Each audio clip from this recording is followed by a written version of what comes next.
और आपको बता दें, थोड़ी देर में प्रधानमंत्री नरेंद्र मोदी मॉस्को पहुंचे हैं। प्रधानमंत्री जब वहां पहुंचे तो राष्ट्रगान हो रहा था, लेकिन प्रधानमंत्री बीच में ही आगे बढ़ गए।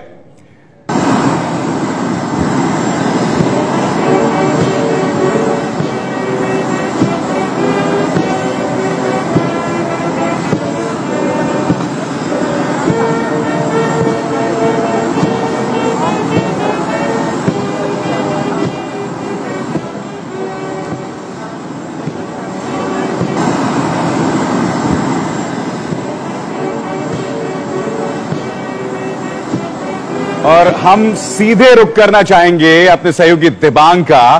दिबांग, ना प्रधानमंत्री नरेंद्र मोदी रुकते हैं, बल्कि किसी को पीछे से उनको आके रोकना पड़ता है कि राष्ट्रगान चल रहा है।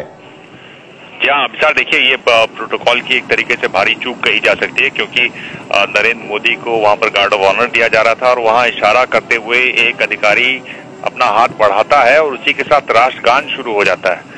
तो बढ़े हुए हाथ को मोदी समझते हैं कि उनको इस समय आगे चलना चाहिए, और चूंकि भारत का राष्ट्र जनगण मन बज रहा है, हमारा राष्ट्रगान बज रहा है, तो उसमें वो जो चलते हैं उस पर अधिकारी काफी दूर निकल जाते हैं।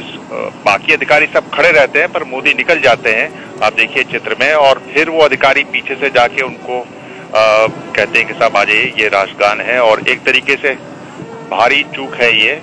और राष्ट्रगान में आप सब जानते हैं कि राष्ट्रगान में खड़े रहना चाहिए सावधान की स्थिति में, और विदेश में ये हो रहा है, वहां भारत का राष्ट्रगान बज रहा है, तो इस तरह से बिल्कुल भारी चूक इसको कहा जाता है। और इसमें प्रोटोकॉल अधिकारियों के बारे में भी सवाल उठेंगे, कौन से प्रोटोकॉल अधिकारी थे जो उनको इस तरह से इशारा किया गया, क्योंकि एक अधिकारी उसमें जो रूसी है वो इशारा करते हैं कि आगे बढ़ने का, उसको देखकर मोदी आगे बढ़ते हैं, तब तक राष्ट्रगान शुरू हो जाता है और मोदी लगातार उस पर चलते रहते हैं।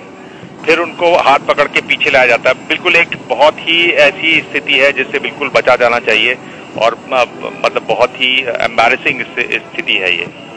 वाकई एक एम्बैरेसिंग स्थिति है, क्योंकि हम सुन सकते हैं राष्ट्रगान को, मगर बावजूद उसके प्रधानमंत्री नरेंद्र मोदी रुकते नहीं। एक अधिकारी पीछे से आता है, उनको कहता है, और तब वो पीछे जाते हैं। रोमाना, मेरे ख्याल से ये एक ऐसी खबर है रोमाना जिस पर विपक्ष बहुत जोरों से इस मुद्दे को उठाने वाला है। हर खबर और नई वीडियोस देखने के लिए फेसबुक पर लाइक, इंस्टा पर फॉलो और यूट्यूब पर करें सब्सक्राइब।